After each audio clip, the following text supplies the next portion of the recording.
موضوع الدرس في أحوال المعاد وذكر الخزنة على جهنم، سورة المدثر، تفسیر ابن کثیر۔ الحمد لله رب العالمين والصلاة والسلام على أشرف الأنبياء وسيد المرسلين سيدنا محمد وعلى آله وأصحابه أجمعين۔ اللهم صل على سيدنا محمد وعلى آل سيدنا محمد كما صليت على إبراهيم وعلى آل إبراهيم في العالمين إنك حميد مجيد۔ أعوذ بالله من الشيطان الرجيم، بسم الله الرحمن الرحيم۔ وما جعلنا أصحاب النار إلا ملائكة وما جعلنا عدتهم إلا فتنة للذين كفروا ليستيقن الذين أوتوا الكتاب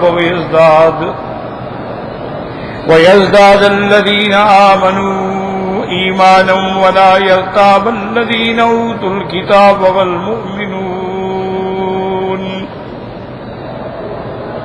وليقول الذين في قلوبهم مرض والكافرون ماذا أراد الله بهذا مثلا كذلك يضل الله من يشاء ويهدي من يشاء وما يعلم جنود ربك إلا هو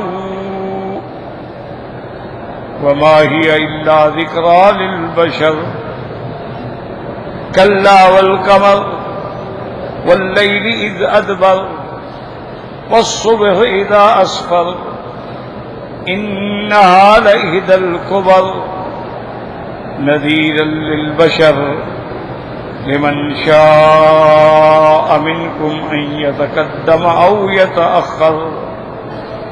اللہ تبارک و تعالی نے کلام مقدس کی ان آیات میں ارشاد فرمایا ہے،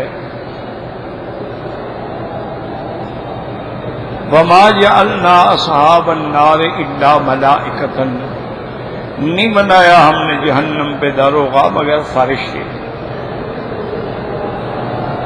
اصل بات یہ تھی کہ جو سابقہ آیت ہم نے پڑھی ہے کہ جب قرآن نے یہ فرمایا کہ جہنم پر 19 فرشتے ہوں گے، علیہا 19، تو اس پر کفار قریش نے بڑا شور مچایا کہ یہ 19 کے عدد بتانے کی ضرورت کیا تھی، اور اگر پھر یہ 19 ہی فرشتے ہیں تو ہم تو ہزاروں کی تعداد میں ہیں، تو یہ 19 فرشتے کیا بگاڑ دیں گے۔ حتیٰ کہ ایک قریش کا آدمی تھا، پہلوان تھا ان کا، کلدہ اس کا نام تھا، وہ بڑا قوی اور بڑا زور آور آدمی تھا، یعنی وہ ایک بڑا چمڑا منگواتا کسی گائے کا یا اونٹ کا، اس چمڑے پہ کھڑا ہو جاتا، کہتا بھی اس کو کھینچو، 10 آدمی کھینچو، اس کو کھینچو اور مجھے گراؤ۔ تو 10 آدمی جو تھے وہ اس چمڑے کو پکڑ کے جب کھینچتے تو چمڑا تو ٹوٹ جاتا لیکن وہ نہیں گرتا، یعنی وہ اتنا طاقتور آدمی تھا کہ جہاں کھڑا ہو گیا وہ پہاڑ کھڑا۔ تو اس نے قریش مکہ سے کہا کہ کیوں گھبراتے ہو جب 19 فرشتے ہیں کل؟ کہنے لگا بھائی 17 کو تو میں کافی ہوں، اور بعض روایات میں سے کہا کہ 10 کو میں کافی ہوں، باقی کو تم 2 آدمی مل کے پکڑ لینا۔ یہ 19 فرشتے ہمارا کیا بگاڑیں گے؟ تو انہوں نے اس کو نعوذ باللہ استہزاء بنا۔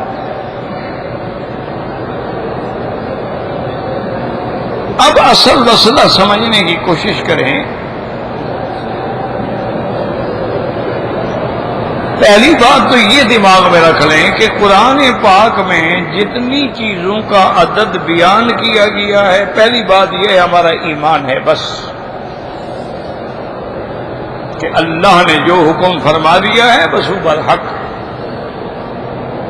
لا یسأل عما یفعل، اس سے کوئی یہ نہیں پوچھتا کہ جی آپ نے ایسا کیوں کیا. پہلی بات تو یہ رکھ لیں گے جب اللہ کا فرمان ہے آمنا باللہ، چاہے ہمیں سمجھ آئے چاہے ہمیں سمجھ نہ آئے، ہمارے ذمے تو اللہ کے حکم کی تعمیل ہے، اطاعت ہے، فرما برداری ہے. ہمارے ذمے یہ تو نہیں کہ ہم اللہ کے احکام کی تحقیق کرتے رہیں. پہلی بات تو یہ یاد رکھنا، مثلا اللہ نے 7 آسمان بنائے، 8 نہیں بنائے، اس کی مرضی ہے. 7 زمینیں بنائی. اللہ نے اس پوری کائنات کو 6 دن میں پیدا فرمایا ہے، اور یہ قرآن ہے. خلق السماوات والارض وما بینہما فی 6 ایام. اسی طرح 7 سماوات طباقا، آسمان 7 آسمان. اسی طرح فرمایا وَمِنَ الْأَرْضِ مِثْلَهُنَّ، جتنے آسمان ہیں اتنی زمینیں ہیں.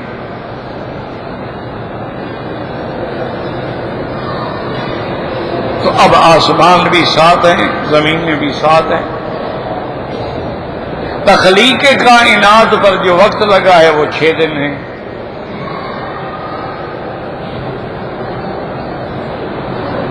شان یہ ہے کہ جب چاہیں انما امرہ اذا اراد شیئا ان یقول له کن فیکون، ہو گیا.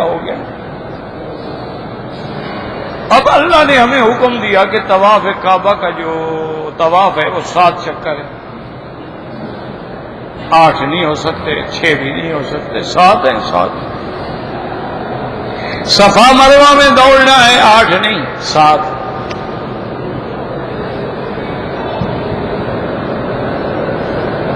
اسی طریقے سے اللہ پاک نے فرمایا ہے کہ ذی الحج کے جو دن ہیں 10 ذی الحجہ، گویا کہ وہ 10 ذی الحجہ 10 دن ہیں. والفجر ولیال عشر. پھر اس کے بعد عید ہے، ایام تشریق ہے.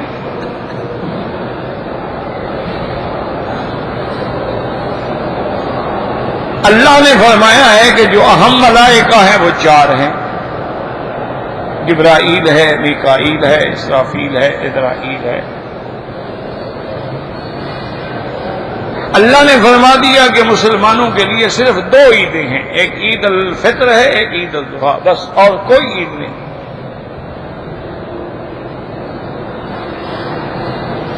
اللہ کا حکم ہے کہ صیام رمضان 1 مہینہ ہے، 29 کا ہو یا 30 کا ہو.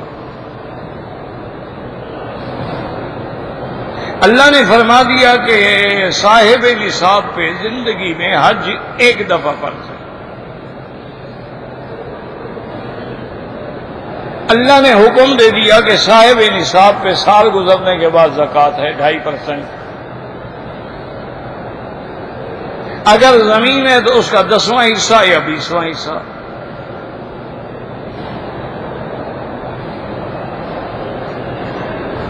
تو اس لیے ہمیشہ یہ یاد رکھیں کہ ہمارے ذمے یہ ہے کہ اسمعوا واطیعوا.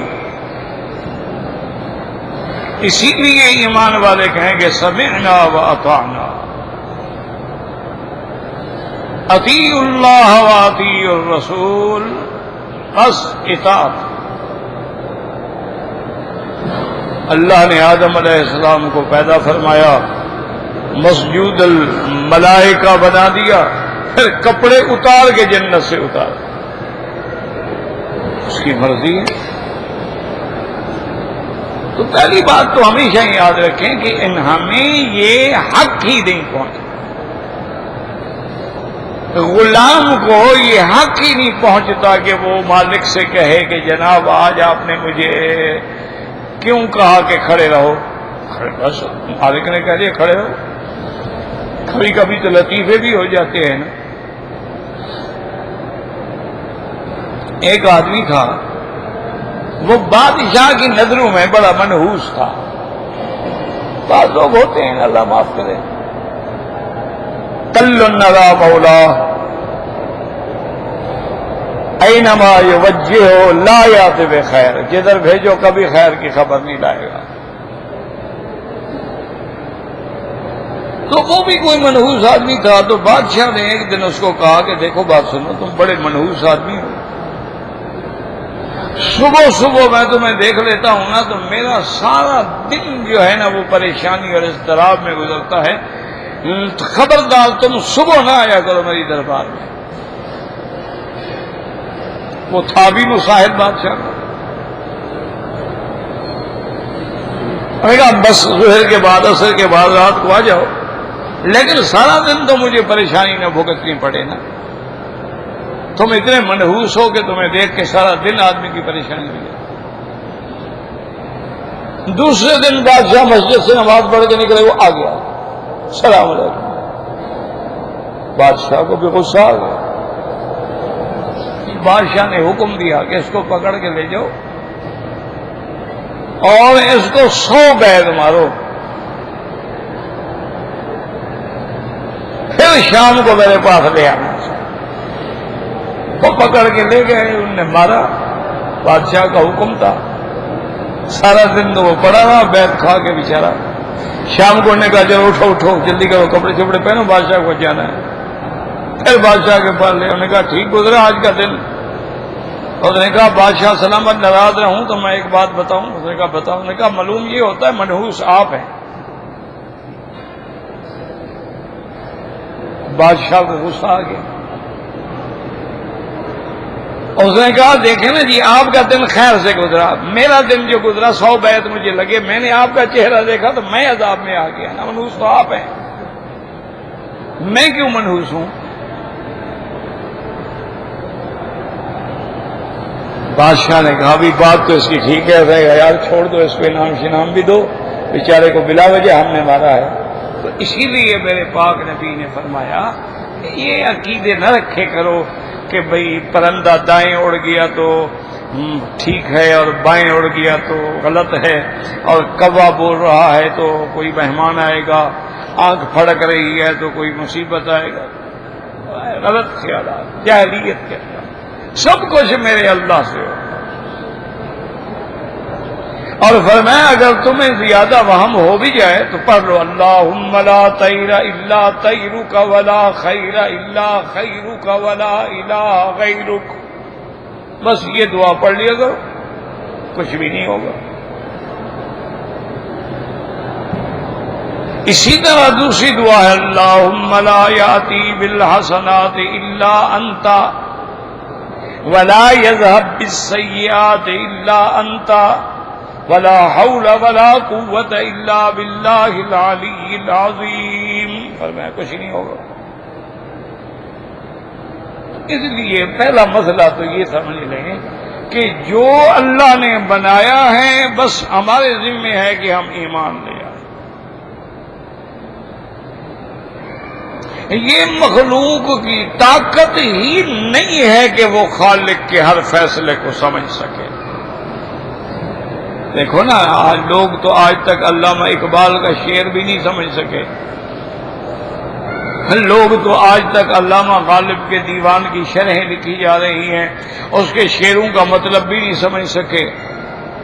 لوگ آج تک جناب دیوان حماسہ پڑھاتے ہیں، متنبی پڑھاتے ہیں، امراء القیس پڑھاتے ہیں، ان اشعار کو بھی اساتذہ سمجھاتے ہیں، آدمی نہیں سمجھ سکتا.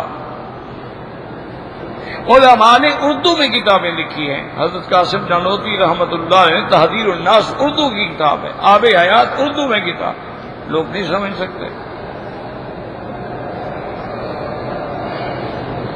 حالانکہ اردو میں لکھی گئی. علماء پڑھائیں پھر بھی سمجھ نہیں آتی.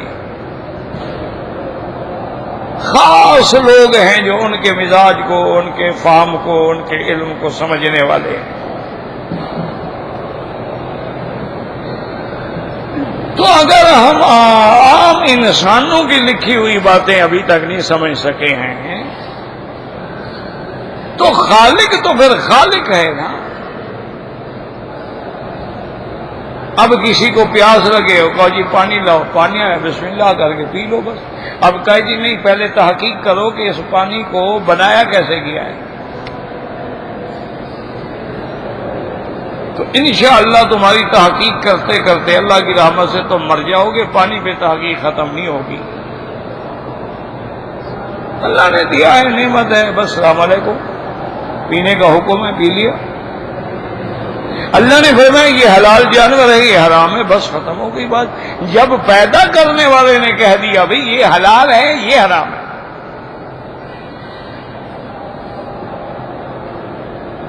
اب ہم اس پہ بحثیں کریں اور اس پہ پریشان ہوں تو بڑی بے وقوفی کی بات.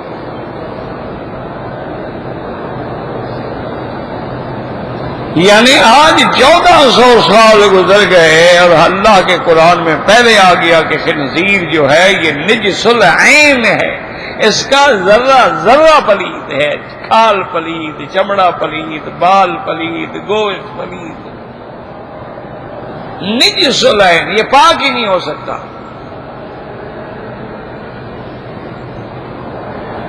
آج وہ کافر، آج وہ انگریز، آج وہ کفار، وہ بے دین قوتیں جو خنزیر کے گوشت کو سب سے اپنی اہم ڈش سمجھی جاتی تھی، آج وہ بھی اعتراف کر رہے ہیں کہ خنزیر کے گوشت کے اندر فلاں فلاں بیماری پیدا ہوتی ہے کھانے والے کو. یعنی وہ بات ان کو 1400 سال کے بعد سمجھ آئی ہے. مسلمان نے بھی اتنا کہا، اللہ نے کہا حرام ہے، بس حرام ہے، بات ختم. تحقیق کی کیا ضرورت ہے؟ ہم خام خواہ کروڑوں روپے خرچ کر کے آخر اسی نتیجے پہ پہنچیں گے بھی حرام ہے. اب وہ بھی کہتے ہیں جی ایڈز ہوتی ہے، کینسر ہوتا ہے، بے غیرتی پیدا ہوتی ہے، دیوس بن جاتا ہے آدمی، اس کے اندر حس، غیرت والی حس جو ہے وہ مر جاتی ہے. اب وہ بھی بکواس کر رہے ہیں. تو اس لیے ہمیشہ یاد رکھو، ہماری بدقسمتی یہ ہے، تاریخ اٹھا کے کبھی پڑھا کرو، کبھی دیکھا کرو، صرف ایک کنویں کے مینڈک نہ بن جاؤ. ابھی تو انٹرنیٹ کا زمانہ ہے، جو چاہو جب چاہو دیکھ لو، خیر چاہو شر چاہو، رحمت چاہو عذاب چاہو. 1000 سال تک پوری دنیا میں حکمرانی صرف اسلام کی تھی، یاد رکھو. 1000 سال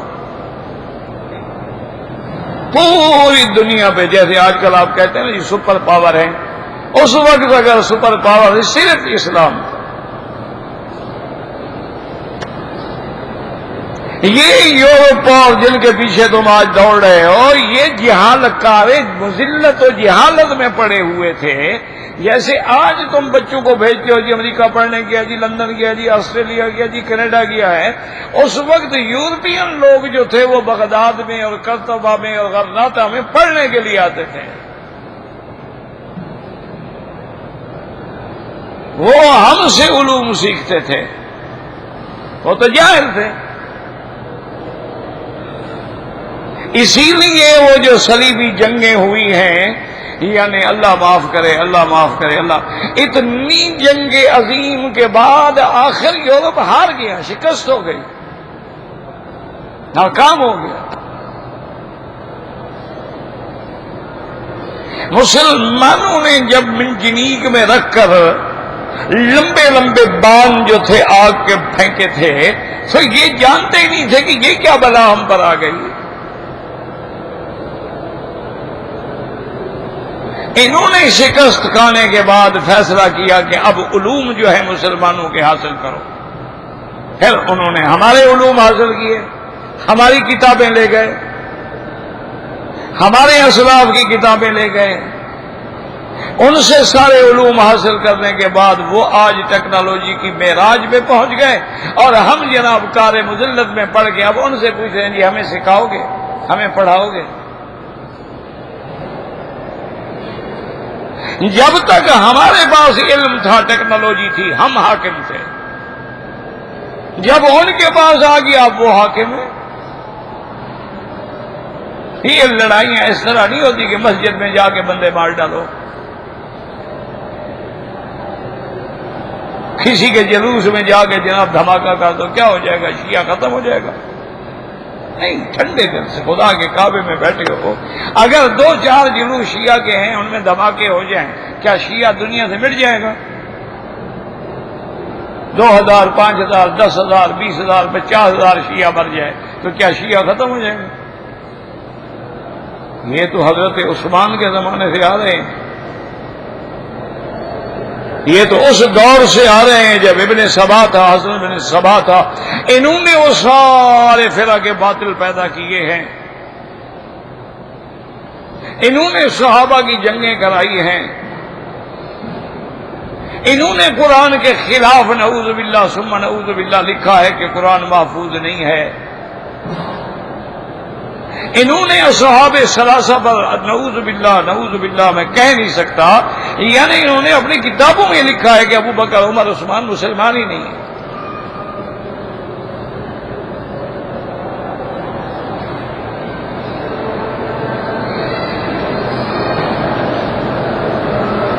بہت پرانی بات ہے، میں ٹرین میں بیٹھا تھا، ایک شیعہ مولوی ہوتا تھا، مولوی وہ تھا بہرحال، دیکھو جی شیعہ ہو بریلوی ہو، اگر کوئی مولوی ہے تو مولوی ہے، عالم ہے تو عالم ہے،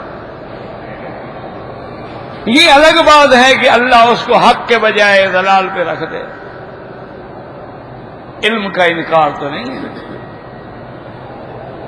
بہرحال ایسے بات چل پڑی تو مجھے کہنے لگا کہ جی لمبی چوڑی بحث نہ کریں، آپ مجھے ابو بکر عمر عثمان 3 کا ایمان جو ہے وہ قرآن سے ثابت کر دے کہ یہ مسلمان ہیں، مومن ہیں، لیکن قرآن میں ان کا نام ہو۔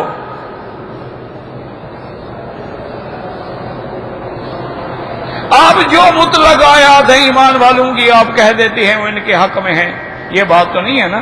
ان 3 کا جب اتنے بڑے ہیں آپ کے اصحاب ثلاثہ، ان کے نام ہمیں قرآن سے ثابت کر دو کہ یہ مومن ہیں، ہم آپ کی بات مان لیتے ہیں، ہم سارے سنی ہو جائیں گے۔ میں نے کہا جی بڑا آسان مسئلہ ہے، تم مجھے حضرت علی، حسن، حسین، امام جعفر، امام باقر کے نام قرآن سے دکھا دو، میں شیعہ ہو جاتا ہوں۔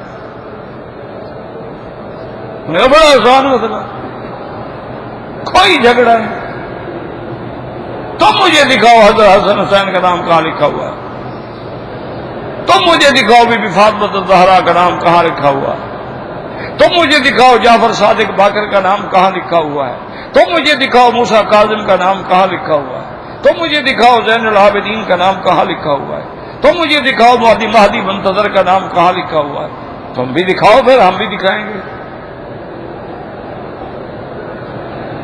اب بات تو یہ تھی نا، وہ تو جاہلوں کو دھوکہ دیتے ہیں، دیکھو نا جی قرآن میں ان کے نام نہیں ہے، جی قرآن میں تو اہل بیت کے نام بھی نہیں ہیں،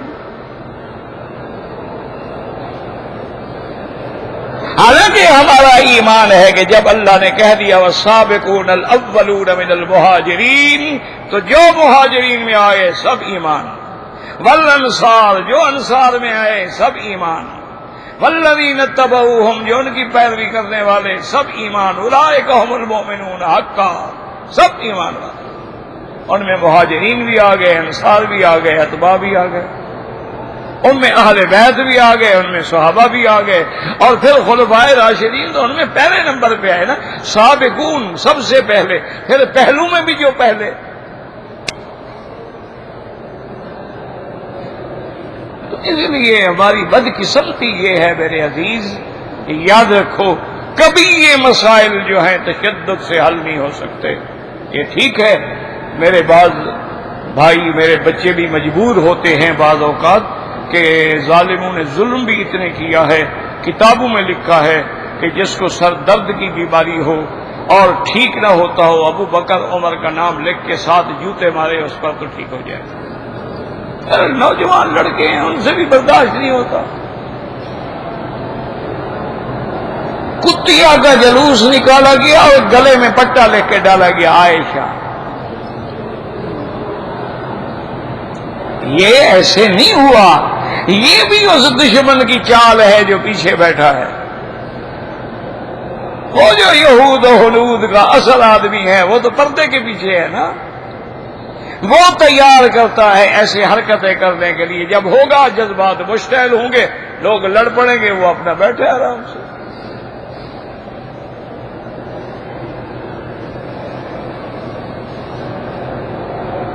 اور بڑا آسان حل ہے میرا عزیز، اگر کرنا چاہو تو بڑا آسان ہے.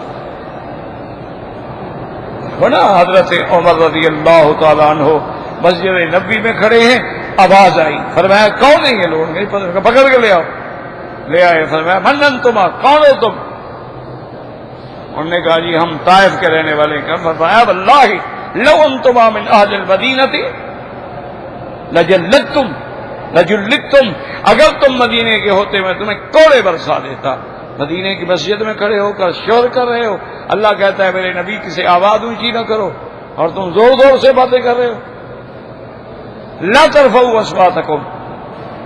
جب کنٹرول کیا تو پھر کسی نے حضرت عمر کے زمانے میں کہو نا کسی کو حضور سے آواز اونچی کریں.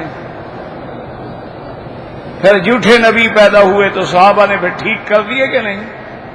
مسیلمۃ الکذاب، اسود انسی، سجا، یہ سب نے نبوت کے دعوے کیے تو مار مار کے ان کے نسلیں ختم کر دی.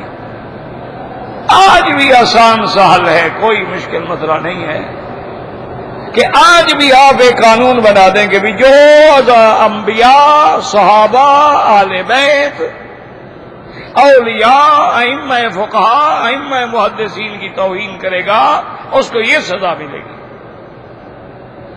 اور دو چار آدمی لٹکا دو سزا میں، سارے جھگڑے ختم ہو جائیں گے، سارے جھگڑے ختم ہو جائیں گے.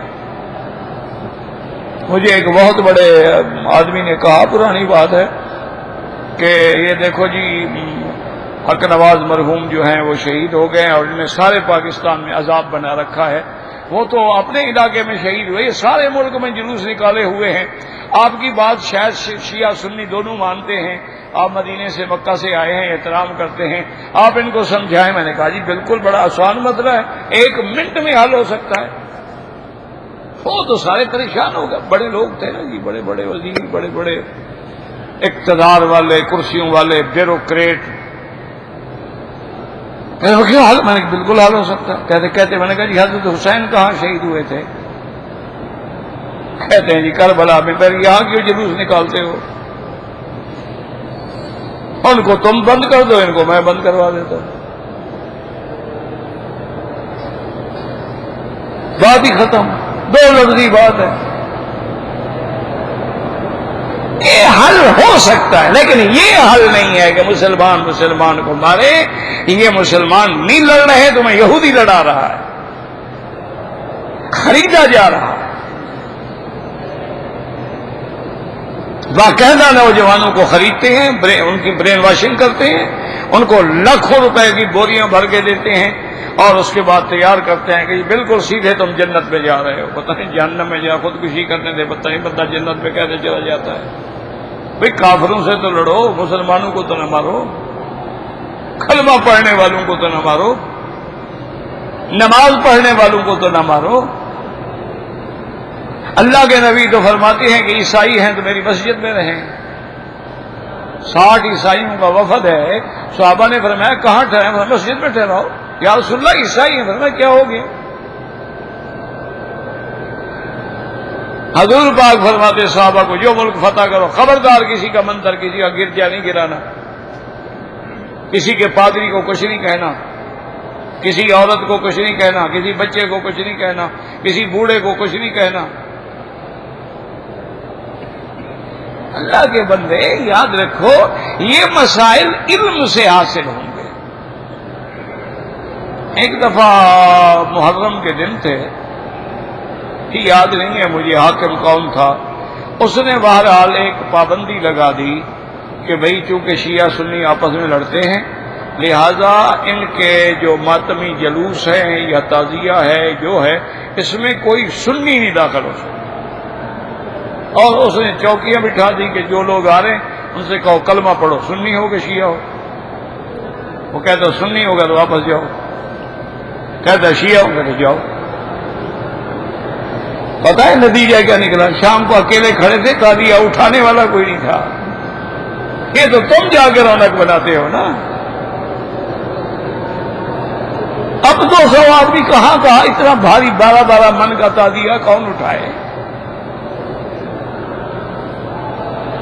صرف اتنا کہ حضرت کبھی سنی نہ ہو، شیعہ جو کچھ مرضی آئے کریں، ان کا مذہب ہے۔ آج بھی تم اگر ساری دینی جماعتیں متفق ہو کے فیصلہ کر لو کہ یہ جو حادثہ کر رہے گا ہماری جماعت کا نہیں ہے، تو پھر کون ہے؟ پکڑ لو۔ سب کچھ ہو سکتا ہے، لیکن اسلام ہو، ایمان ہو، لڑائی سے، جھگڑے سے، فساد سے، انا للہ و انا الیہ، ایمان سے کہو کہ ان پہ کیا گزرتی ہوگی کہ ایسے خام خوش کھڑے ہیں، بچے ہیں، آ رہے ہیں، دھماکہ ہوتا ہے، بچے اڑ گئے، یتیم اڑ گئے، جوان اڑ گئے، عورتیں بیوہ ہو گئیں۔ ان کا گناہ کیا ہے بھائی؟ یہ اسلام ہے، یہ دین ہے۔ تو اس لیے ہمیشہ یاد رکھیں کہ ہمارا کام کیا ہے؟ اللہ کا حکم، بس۔ اللہ نے فرمایا آسمان 7 ہیں، 7 ہیں۔ اب ہم جناب تحقیق شروع کر دیں کہ 7 تو ہیں، لیکن پہلے آسمان کے بعد 500 سال کا سفر ہے، کوئی گیا ہو دوسرے آسمان سے، اسے پوچھے تو صحیح کہ دوسرے آسمان کیسا ہے، تو یہ تو پھر حاصل نہیں ہوگا، کچھ بھی نہیں ملے گا۔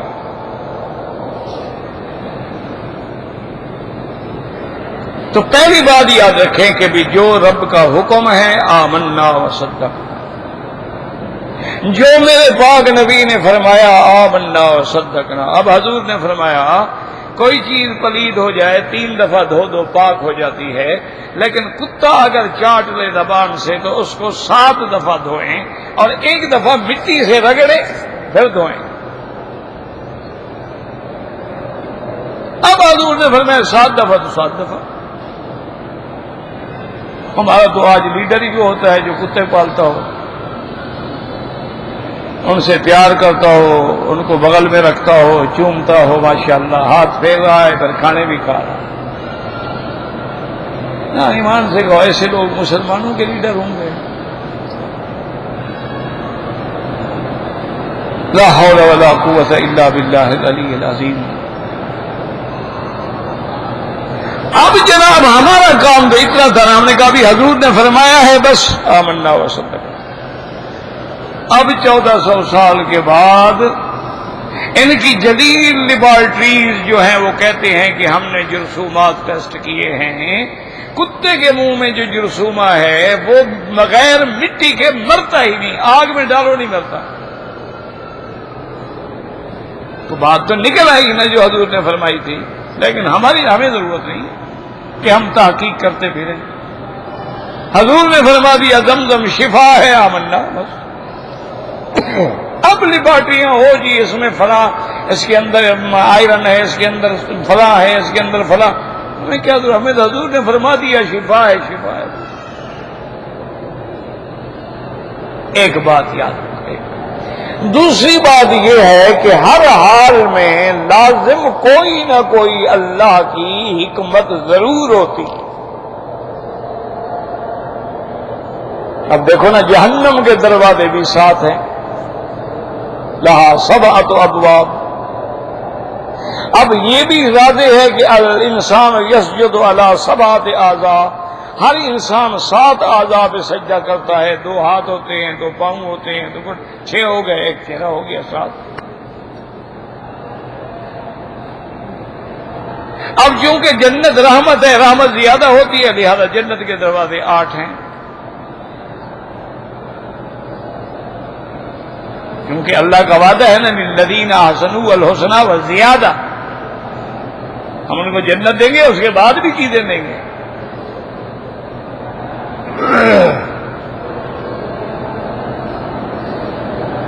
لَهُمْ فِيهَا مَا يَشَاءُونَ وَلَدَيْنَا مَزِيدٌ، جو چاہو اس کے علاوہ بھی ہمارے پاس ہے، لیکن لازم کوئی حکمت ہے۔ اس لیے اب سمجھے علیہا 19 فرشتوں کی حکمت کے بارے میں حضرت شاہ عبد العزیز محدث دہلوی رحمت اللہ علیہ لکھتے ہیں، اصل میں 19 کی وجہ یہ ہے کہ جہنم میں 19 طبقات ہیں اور 19 قسم کے عذاب ہیں، اور ہر عذاب پہ اللہ کا ایک فرشتہ ہے۔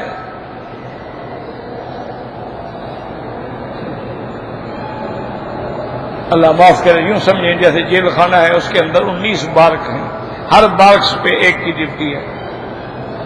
وہ فرماتے ہیں 19 قسم کے عذاب ہیں، بعض عذاب ایسے ہیں جن کا تعلق کھانے سے ہے، بعض عذاب ایسے ہیں جن کا تعلق ان کے پینے سے ہے، بعض عذاب ایسے ہیں جن کا تعلق ان کے پہننے سے ہے، اور بعض عذاب ایسے ہیں جن کا تعلق ان کا جہنم کے اندر جلنے سے ہے، اور بعض عذاب ایسے ہیں سعورہو صعودا، ان کو پہاڑ پہ چڑھانے سے ہے کہ جہنمیوں کو مار مار کے جہنم کے آگ کے پہاڑ پہ چڑھائیں گے، اور جب وہ آخر پہ پہنچے گا تو گرے گا، پھر نیچے آ جائے گا، پھر فرشتے مار مار کے انہوں نے کہا چونکہ 19 قسم کے انواع من العذاب ہے تو اس لیے فرشتے بھی 19۔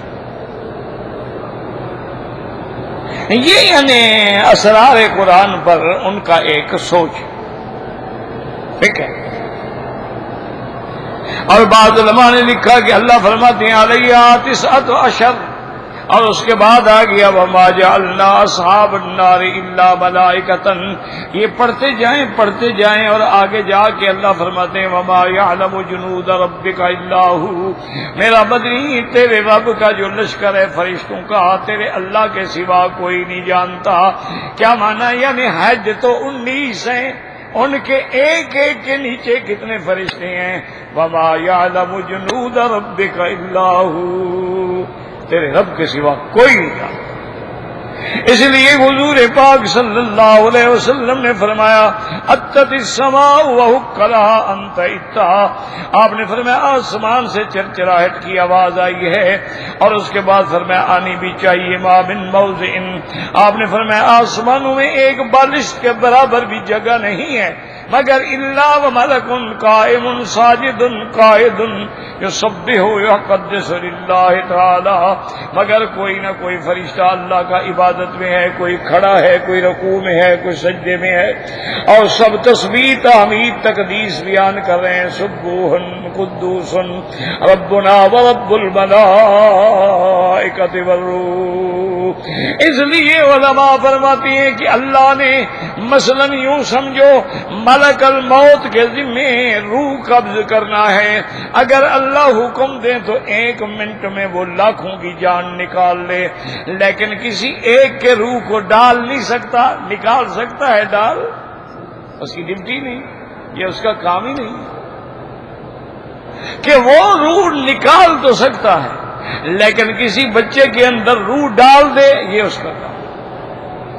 اسی طرح اللہ تبارک و تعالی نے جبریل علیہ السلام کی ڈیوٹی ہے کہ وہ آسمانوں سے وحی لے کے انبیاء کے پاس آئے، اب یہ کام صرف جبریل کا ہے، کسی دوسرے کا نہیں ہے۔ اسی طرح ملک الجبال ہیں، پہاڑوں پہ فرشتے ہیں، بادلوں پہ فرشتے ہیں، زمین پہ فرشتے ہیں، اسی طرح حملۃ العرش ہیں، اسی طرح حفظہ ہیں، اسی طرح کرامن کاتبین یعلمون ما تفعلون۔ اور قرآن کہتا ہے کہ ملائکہ نے کہا وما منا الا له مقام معلوم، ہم سب کا ایک مقام ہے، اس سے آگے ہم تجاوز ہی نہیں کر سکتے۔ اس لیے بعض علماء نے فرمایا کہ اس سے مراد صرف 19 نہیں ہے، 19 تو گویا ان کا یعنی وہ جو اہم افسران بالا ہے، اور ان سب کا افسر جو ہے وہ داروغہ اکبر جو ہے وہ کیا ہے؟ مالک۔ وَنَادَوْا يَا مَالِكُ لِيَقْضِ عَلَيْنَا رَبُّكَ، وہ پکاریں گے مالک خزنہ کو، مالک جہنم کو، اپنے رب سے کہیں کہ ہمیں عذاب سے چھٹائیں۔ تو اس لیے انہوں نے فرمایا کہ 19 جو ہیں یہ تو گویا نظام چلانے والے افسر، اور ہر ایک کے نیچے کتنا لشکر ہے اللہ اعلم۔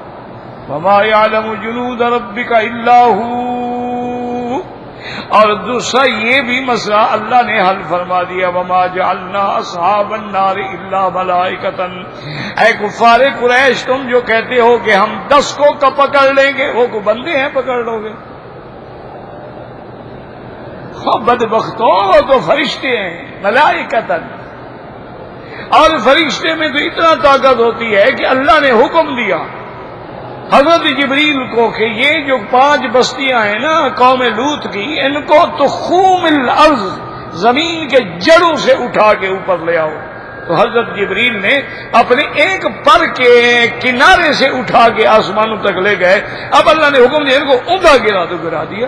فرشتے میں اتنی طاقت ہے، وہ چاہے تو 5 بستیاں یعنی قوم لوط کی، علماء نے لکھا اس میں لاکھوں کی آبادی تھی، اٹھا کے لے گیا. تو اب جناب جو اس لیے اللہ نے فرمایا بدبختو اعتراض نہ کرو، وما جعلنا اصحاب النار الا ملائکۃ، وہ فرشتے ہیں.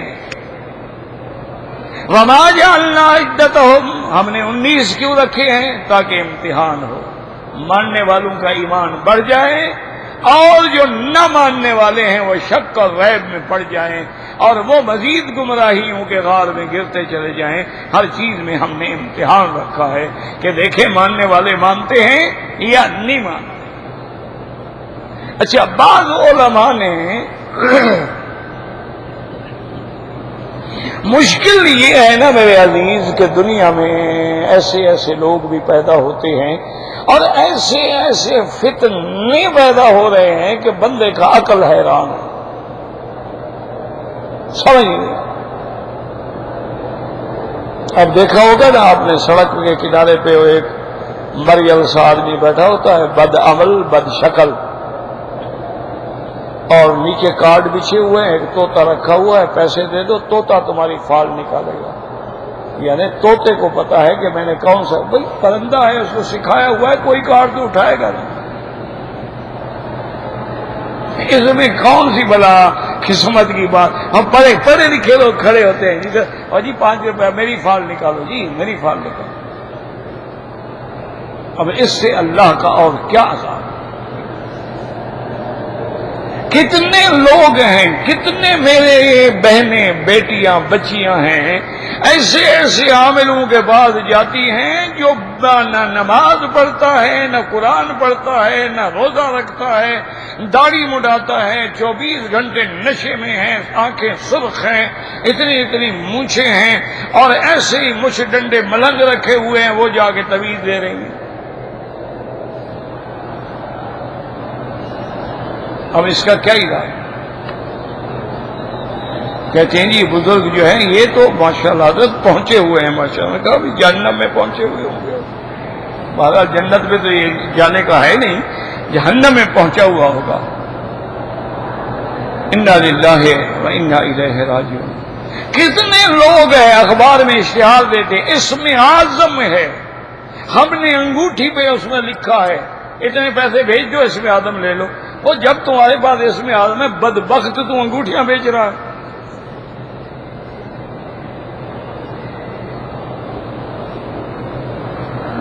جب تمہارے پاس اسم اعظم ہے، اسم اعظم سے دعا مانگو، اوپر سونا برسنا شروع ہو جائے گا. یہ کیا کہ تم 5 روپے لے لے ہو، فیسیں لے رہے ہو، قوم بھیج رہی ہے.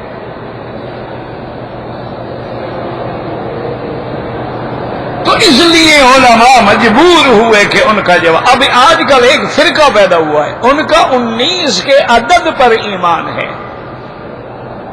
جیسے بعض لوگوں کا عقیدہ ہوتا ہے 7 کا عدد مبارک ہے، 13 کا منحوس ہے.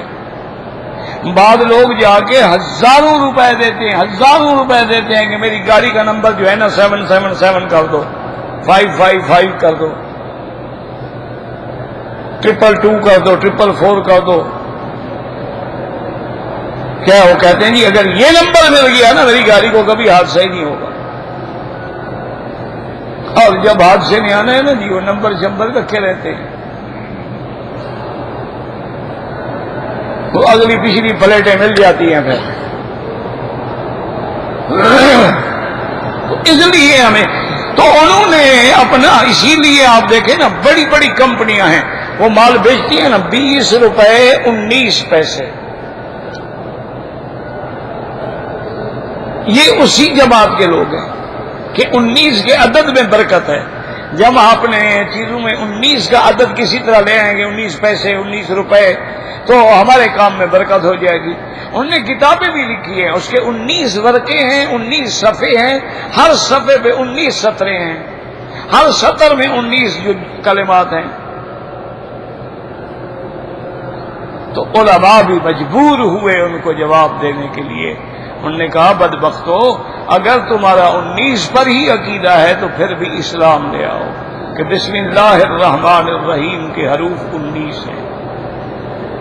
اقرا بسم ربک الذی خلق سے بعد میں جو صورتیں ہیں سب 19 ہیں، اور کاف والقرآن المجید کے اندر جو حرف کاف آیا ہے وہ 57 دفعہ ہے، اس کو بھی تقسیم کرو 3 پہ تو عدد 19 ہے۔ تو اس طرح انہوں نے بھی ان کا رد کیا کہ اگر تمہارا 19 پہ ایمان ہے تو پھر بھی قرآن پہ ایمان لاؤ کہ اللہ نے اس کے اندر بھی وہ راز رکھ دیے۔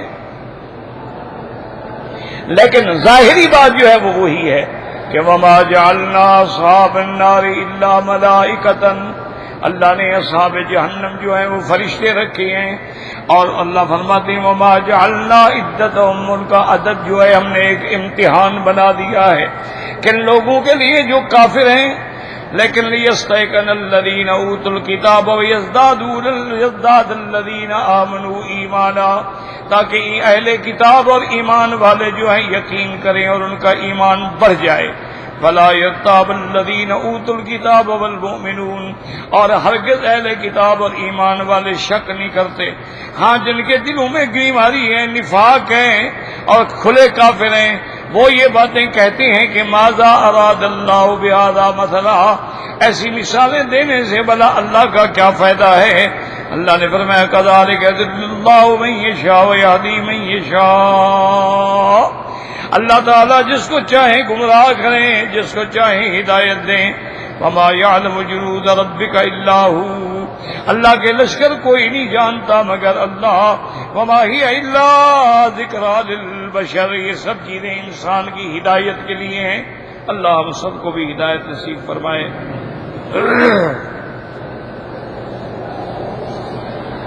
اور دعا بھی کیجیے گا اللہ بیماریوں سے محفوظ فرمائے، ہر بیمار پہ رحم فرما دے، سب کو شفا دے، اور اس عاجز کو بھی شفا کاملہ عطا فرما دے۔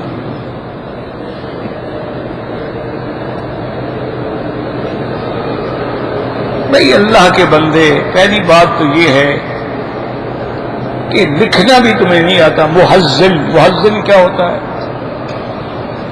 لفظ ہے مؤذن۔ پھر حی علی الصلاۃ لکھنا بھی تمہیں نہیں آتا، تو مسئلہ پوچھنے کی کیا ضرورت ہے؟ اعتراض ان پہ کرتے ہو جو صحیح کہہ رہے ہیں، تمہیں تو لکھنا ہی نہیں آتا، کہنا بھی نہیں آتا۔ انا للہ و انا الیہ راجعون، اور کیا کہہ سکتے ہیں؟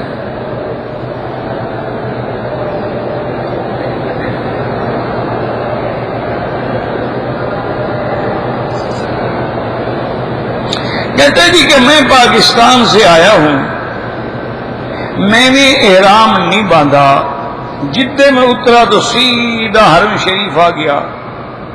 حرم شریف آنے کے بعد گاڑی پکڑی، مسجد عائشہ سے جا کے احرام باندھا، عمرہ کیا۔ ماشاءاللہ، ایک تو آپ میقات کے عمرے سے محروم ہو گئے، اور دوسرا ایک بکری دم بھی ادا کرے۔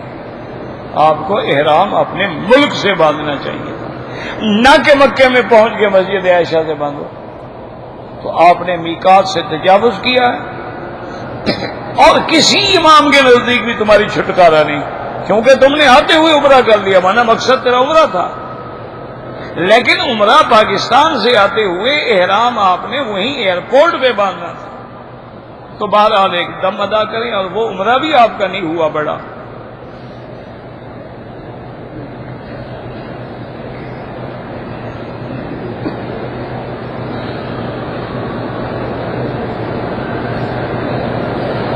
کہتے جی کہ میں مکہ شریف میں رہتا ہوں، اور میں نے پہلا حج کیا ہے، اور میرا حج افراد تھا۔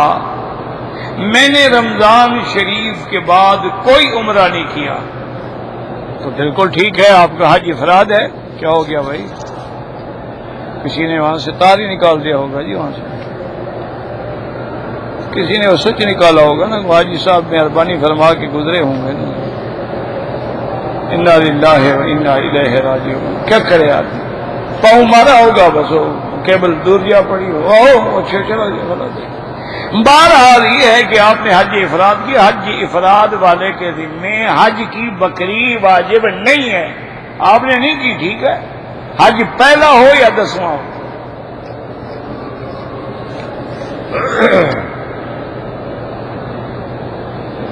بیوی اپنے گھر میں اپنے شوہر کے سامنے سر ننگا کر سکتی ہے، شوہر کے سامنے بھی نہیں کر سکتی تو پھر کس کے سامنے کر سکتی ہے؟ شوہر کے سامنے سب کچھ کر سکتی ہے۔ اللہ کے بندے، بیوی ہے، بیوی خاوند کے سامنے کپڑا سر پہ نہیں رکھا، کیا ہو گیا؟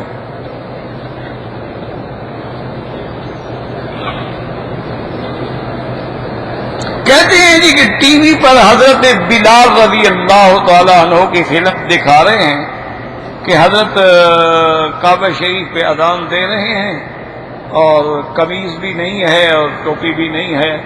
بہرحال نعوذ باللہ یہ بہت بڑا ظلم ہے کہ فاسق فاجر لوگوں کو حضور پاک کے صحابہ کے ایکٹر مثال دی جائے، یہ بہت بڑا ظلم ہے۔ اصل وجہ یہ ہے کہ وہ تمہارا امتحان کر رہے ہیں، کبھی حضرت بلال کی توہین، کبھی حضرت موسیٰ علیہ السلام کی توہین، کبھی سرکار دو جہاں کی توہین، کبھی ازواج مطہرات کی توہین۔ اصل مسلمانوں کا وہ دیکھ رہے ہیں کہ غیرت مر گئی ہے یا ہے۔ اور یہ ٹی وی جس گھر میں آ گیا ہے نا، یاد رکھو اللہ کا عذاب آ گیا۔ تم نے خبریں دیکھنی ہیں، ٹھیک ہے، محفوظ رکھو، اپنے کمرے میں لاک کرو۔ یہ تو نہیں نا کہ ہر بچہ، ہر بیٹی، ہر کے پاس، سب کے، اب تو ٹی وی چھوڑو تو پرانی بات ہو گئی نا، اب تو سب کے پاس جو ہے جی لیپ ٹاپ موجود ہیں، آئی پیڈ موجود ہیں، اور جناب موبائل موجود ہیں، اور دنیا کا ہر گند بلا اس میں دیکھا جا رہا ہے۔ انا للہ و انا الیہ راجعون۔ اگر اپنی اولادوں کو بچانا ہے تو ان پہ کنٹرول کرو، ورنہ حد سے نکل جائیں گے، پھر روتے رہو گے کہ ہائے جی، ہاں جی میری بچی نے لو میرج کر لی۔ لو میرج نہیں کرے گی تو کیا کرے گی؟ جب وہ ایسی فلمیں دیکھے گی تو لو میرج ہی کرے گی، بی بی فاطمہ والا نکاح تو نہیں کرے گی۔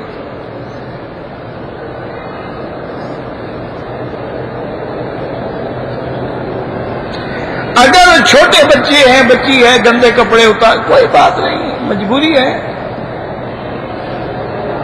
حضرت عمر نے کتنے حج کیے تھے اللہ عالم، میں نے نہ ملاقات کی نہ پوچھا، نہ ان کو الحاج کہلوانے کا شوق تھا کہ لکھتے، یہ تو تمہارا شوق ہوتا ہے نا۔ ہمارے پیر نے جی 50 حج کیے، وہ تو کرتے تھے، چھپاتے تھے۔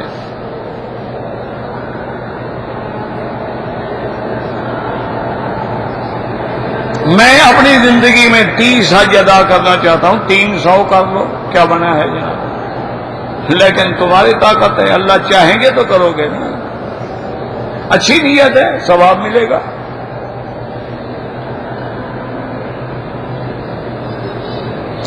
حرم میں صفیں سیدھی کرو، لین شین کو چھوڑو، وہ تو اسی لیے لگائی ہے کہ تم سیدھی جو نہیں کرتے ہو۔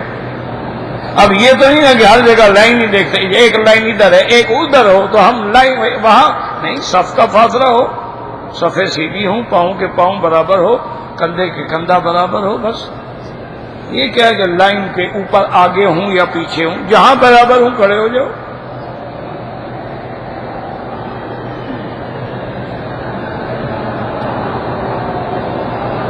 صفا مروہ کے درمیان میں جو 2 لائٹیں، وہاں تیز تیز چلنا ہے، دوڑنا چھوڑنا نہیں ہے۔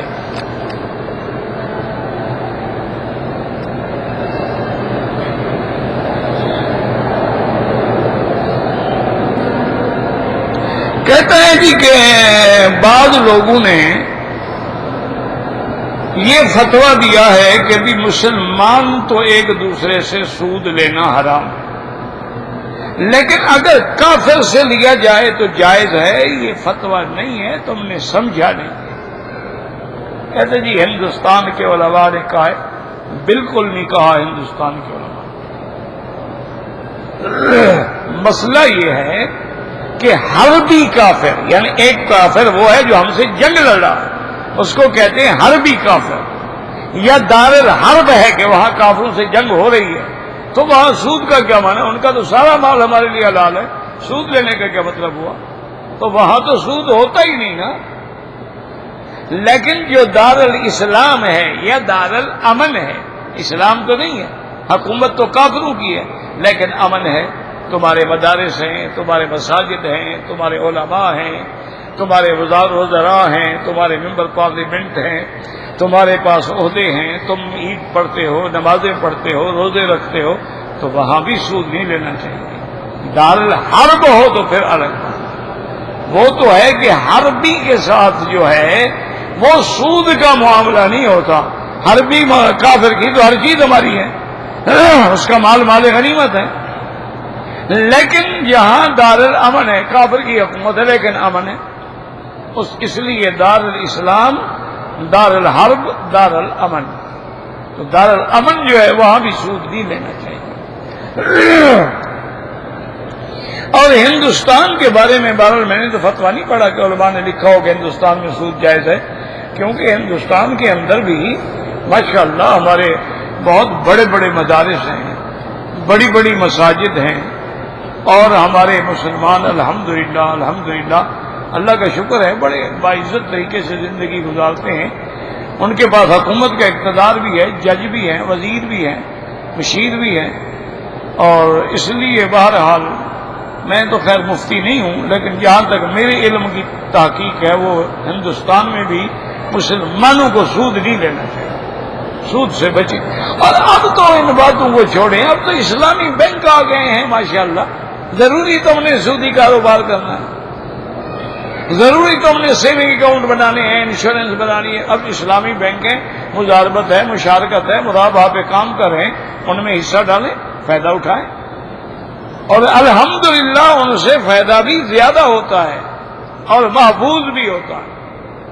اب بہت سارے بینک ہیں جو بالکل عین اسلام کے، ان میں اگر کوئی کمی ہو تو دعا کریں اللہ پوری کرے، لیکن اب نئے نئے وجود میں آئے ہیں، نیا مارکیٹ میں آئے ہیں، اور یہودیوں کے سینکڑوں سالہ جو تہذیب چلی آ رہی ہے بینکنگ کی، اس سسٹم کو توڑنا ہے، مقابلہ کرنا ہے، تو بچوں کی بات تو نہیں ہے۔ تو اس لیے اگر کوئی غلطیاں بھی ہوں تو علماء کو چاہیے نظر انداز کریں، ان کی رہبری کریں، ان کو ہدایت کریں، ان کی مدد کریں، اور تاکہ یہ کامیاب ہوں اور ہم یہودی کے چکر سے نکل آئیں۔ واللہ اعلم۔ ربنا تقبل منا انك انت السميع العليم يا شافي يا سلام اللهم اذهب الباس رب الناس اشف انت الشافي لا شفاء الا شفاؤك شفاؤك لا يغادر سقما اللهم اشفنا واشف مرضانا وارحم موتانا واستجب دعاءنا ولا تخيب رجاءنا برحمتك يا ارحم الراحمين اللهم فرج هم المهمومين نفس كرب المكروبين وقض الدين عن المدينين واشفنا واشف مرضانا ومرضى المسلمين واشفنا واشف مرضانا ومرضى المسلمين اللهم انصر الإسلام والمسلمين اللهم انصر الإسلام والمسلمين اللهم أذل الشرك والمشركين اللهم انصر المجاهدين اللهم انصر المظلومين في كشمير وفي فلسطين وفي بورما وفي سوريا وفي كل مكان اللهم أيدهم بنصرك يا قوي يا عزيز اللهم انصر المجاهدين الذين يجاهدون في سبيلك لإعلاء كلمتك اللهم اهلك أعداءك أعداء الدين اللهم أنزل عليهم بأسك الذي لا يرد عن القوم المجرمين وصلى الله تعالى على خير خلقه سيدنا محمد وعلى آله وصحبه أجمعين اللهم صل على سيدنا محمد وعلى آل سيدنا محمد